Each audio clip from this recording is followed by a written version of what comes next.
जय श्री हरि साथियों।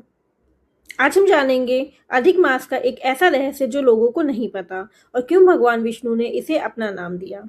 कल्पना कीजिए एक ऐसा महीना जिसे कोई नहीं चाहता था, जिसका कोई स्वामी नहीं था, जिसे सभी देवताओं ने ठुकरा दिया था, लेकिन फिर भगवान विष्णु ने उसे ऐसा वरदान दिया कि वह साल का सबसे पवित्र महीना बन गया।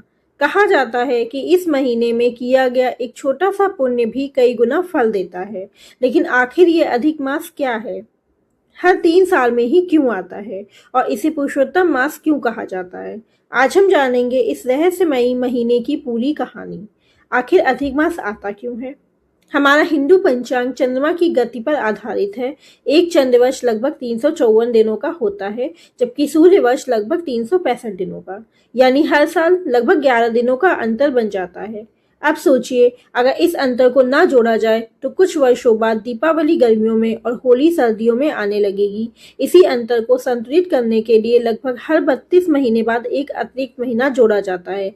इसी अतिरिक्त महीने को अधिक मास कहा जाता है।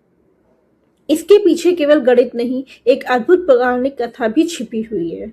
और जब सभी देवताओं ने इसको ठुकरा दिया, पुराणों के अनुसार जब यह अतिरिक्त महीना बना तो उसकी सबसे बड़ी समस्या थी कि उसका कोई स्वामी नहीं था। जैसे चैत्र, वैशाख, श्रावण आदि महीनों के अपने अपने देवता थे, वैसे अधिक मास का कोई संरक्षक नहीं था।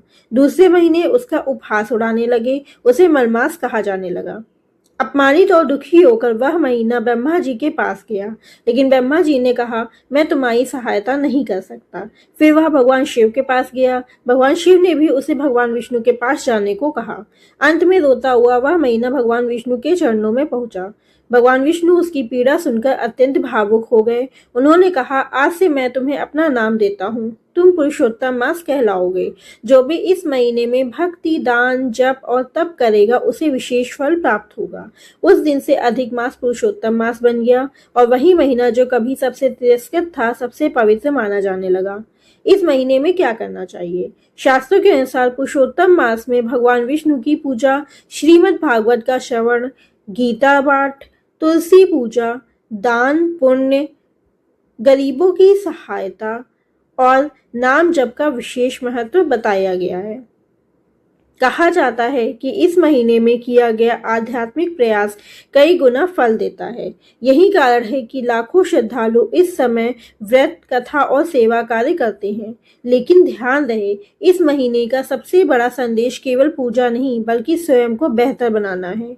अधिक मास हमें एक गहरा संदेश देता है, जिसे दुनिया बेकार समझे, जिसे सब ठुकरा दे, वह भी ईश्वर की कृपा से सबसे श्रेष्ठ बन सकता है।